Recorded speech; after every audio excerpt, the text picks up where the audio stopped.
Budget से क्या क्या उम्मीदें हैं? बड़ी सौगात की संभावनाएं नजर आ रही हैं। कर मुक्त आय की सीमा बढ़ाई जा सकती है, ये कहा जा रहा है 2.5 लाख से बढ़कर के 3 लाख रुपए हो सकती है कर मुक्त आय। और शेयर बाजार के निवेशकों को कमाई पर टैक्स में राहत की उम्मीद भी यहाँ पर दिखाई दे रही है। ये उम्मीद क्या पूरी होगी, इस पर भी लगातार नजर है। Long term capital gains tax में राहत की पूरी उम्मीद दिखाई दे रही है। म्यूचुअल फंड में निवेश करने वालों को भी टैक्स छूट की उम्मीद यहाँ पर दिखाई दे रही है आज के बजट से। मौजूदा वक्त में 1 लाख तक long term capital gain tax free.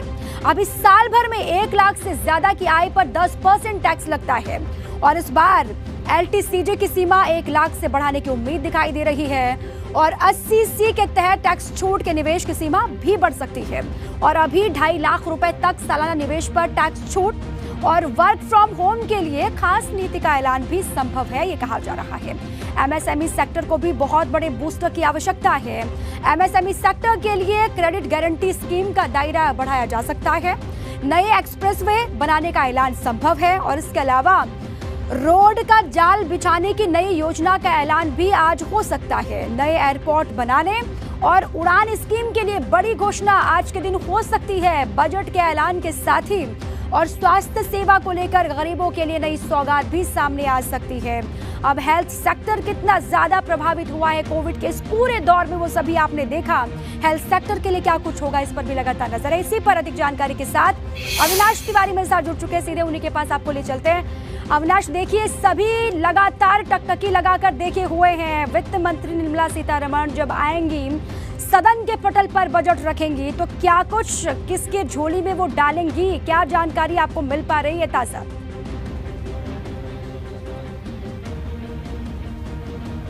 देखिए, सबसे पहले आपको जानकारी दे दें, अभी वित्त राज्य मंत्री पंकज चौधरी अपने आवास से निकलकर वित्त मंत्रालय के लिए गए हैं। 9 बजे के करीब वित्त मंत्री निर्मला सीतारमण और दोनों वित्त राज्य मंत्री पंकज चौधरी और भगवत कराड़ वित्त मंत्रालय में मौजूद रहेंगे और वहाँ एक फोटो अपॉर्चुनिटी होगी। वहाँ पे तमाम सारे जो पत्रकार हैं उनको तस्वीरें दी जाएगी बजट की और इसके साथ साथ दोनों वित्त राज्य मंत्रियों की और वित्त मंत्री की। इसके बाद अगर बात करें तो वित्त मंत्री राष्ट्रपति भवन जाएंगे और राष्ट्रपति रामनाथ कोविंद से मुलाकात करेंगी, उनको बजट के बारे में बताएंगे और फिर 10:10 पर केंद्रीय कैबिनेट की बैठक होगी जिसमें बजट को मंजूरी दी जाएगी और 11 बजे संसद के पटल पर केंद्रीय मंत्री निर्मला सीतारमण बजट पेश करेंगी। अगर बात करें तो जिस तरीके से जानकारी निकल के आ रही है उसमें यह है कि आज किसानों को राहत दी जा सकती है। खासतौर से अगर बात करें तो PM किसान सम्मान निधि जो है इसमें थोड़ी बढ़ोतरी की जा सकती है। इसके साथ साथ अगर बात करें तो जिस तरीके से इलेक्ट्रॉनिक उत्पाद है उसमें इंपोर्ट ड्यूटी को घटाई जा सकती है। और जहां तक अगर बात करें जिस तरीके से कोरोना काल के दौरान कई सारे MSME सेक्टर को काफ़ी नुकसान उठाना पड़ा है तो उनको राहत और रियायत दी जा सकती है। केंद्र सरकार अगर अभी बात करें तो जो टैक्स स्लैब है उस पर छूट देने के मूड में नहीं है। वित्त राज्य मंत्री पंकज चौधरी अपने आवास से निकल रहे थे तो उनसे भी यही सवाल पूछा गया